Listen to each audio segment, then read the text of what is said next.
తోని పంచాదులొద్దు, కొండలను ఢీ కొట్టొద్దు, ఏనుగుల ముందు ఎగిరెగిరి దుంకొద్దనే సామెతలన్నీ ఉత్తయే అని నిరూపించిండు ఆర్మీ రవి అన్న.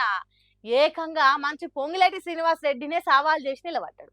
ఆ ముచ్చట ఆర్మీ రవి ఊరోళ్ళు ఖమ్మం జిల్లా వాళ్ళు చెప్తున్నది కాదు, ఏకంగా బీఆర్ఎస్ పార్టీ లీడర్ సాబే మెచ్చుకున్నట్టు మాట్లాడిండు ఆర్మీ రవి అన్న గురించి. కదేంటో మీరు చూడండి. మా తమ్ముడు ఆర్మీ రవి అనే ఓ పిల్లగాడు ఉంటాడు. ఎక్కడున్నాడు ఆయన? ఎక్కడున్నా నిలబడి తమ్ముడులే చేయలేపు. ఆర్మీ రవి అని ఓ తమ్ముడు ఉంటాడు. ఎక్కడ ఉన్నాడు? శుద్ధవాగు సర్పంచ్ గారు. సరే ఉన్నాడు, ఎక్కడ ఉన్నాడు? ఆ తమ్ముడికి నిజంగా నేను అభినందనలు చెప్తా ఉన్నా. నేను ఒక్కడికే చెప్తున్నా, ఏమనుకోవద్దు, చాలా మంది పోరాటం చేసిన వాళ్ళు ఉన్నారు. కానీ తమ్ముడు మీద కేసులు పెట్టి జైలుకు పంపించాడు పొంగులేటి.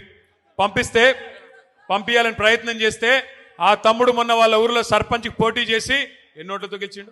మొన్న జరిగిన స్థానిక ఎన్నికలలో గెలిచిన బీఆర్ఎస్ సర్పంచ్లను కలిసి మెచ్చుకోనికి ఖమ్మం జిల్లాకు పోయిండు కేటీఆర్. అక్కడ మాట్లాడుకుంటా ఆర్మీ రవి అన్న ఎన్నికలలో ఏ తిరిగా పోరాటం చేసి గెలిచిండనేది గొప్పగా చెప్పి మెచ్చుకున్నాడు. అధికారంలో ఉన్న మంత్రికి ఎదురువై నిలబడంటే చిన్న ముచ్చట కాదు కదా. అంతేకాదు, కేసులు పెట్టి బెదిరించినా సవాల్ చేసి గెలుచుడంటే గుండెలల్లా దమ్ము ఉండాలి అన్నట్టు చెప్పిండు. ఇట్లా సర్పంచ్లను మెచ్చుకునుడే కాదు, ఖమ్మం జిల్లా నుంచి ఉన్న 3 మంత్రుల గురించి చెప్పుకుంటా, మీ జిల్లాలో అందరు మంత్రులు 30% నడిపిస్తున్నారు. బి ట్యాక్స్ 30%.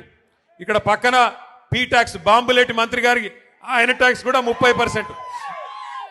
ఏ భూమి ఆయన దగ్గర పోయినా 30% నాకు ఇచ్చేయమని అడుగుతున్నాడు బాంబులేటి గారు. అట్లాగే ఇక్కడున్న తుమ్మల గారు కూడా, ఆయన కూడా అదే పనిలో ఉన్నాడు. ఎవరికి వాళ్ళు ముగ్గురు ఇవాళ ఏ ఒక్కరు కూడా జిల్లాకి పనికొచ్చే ఒక్క పని కూడా చేయడం లేదు. ఇప్పుడు తెలంగాణలో రైతన్నలు దానిలాడుతున్న యూరియా ముచ్చట గురించి చెప్పిండు.